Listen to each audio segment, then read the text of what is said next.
那民众党主席关文哲访问美国，回来到台湾，随着宣布要登记民众党内总统初选，伊嘛主张要做联合政府，互外界质疑讲伊就是民众党要找国民党来合作。不过，鸿海创办人郭台铭伊是叫关文哲爱困好饱才过来讲。那国民党主席朱立伦是表示，因会找机会过来参详。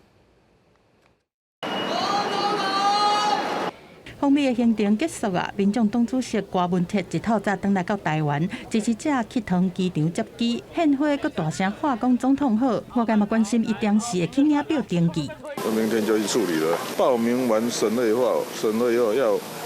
就说我们党内通过以后会有个正式的记者会嘛，应该520之前吧。 不过，民众党虽定称讲是指明仔开始相关的幕僚作业，作业完成了后会找时间来领表登记。这日要表达爱团结整合费力势力的国民党主席朱立伦是讲，在适当的时阵一定有机会见面来讲的。只是郭文哲是主张用联合政府团结台湾，洪讲这是在讲拿白合。下飞机接受访问，对不对？是，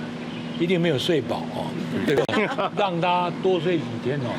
这个睡饱了，讲出来的可能会比较准一点。这是郭台铭温柔的拒绝，请告之路袂当停。28去中法院议会拜会食点林议长，提出新10大建设的证件，第一项就是连到6会国家来市。拿赢竞争者新北市长侯友宜，27是等出杯啊是中华民国台湾是水的杯水轮，主张讲爱和对方来交流，才袂杯破水流。凝聚我们台湾内部的共识力量，中华民国跟台湾的关系是密不可分，就像杯子跟水一样，覆巢之下无完卵。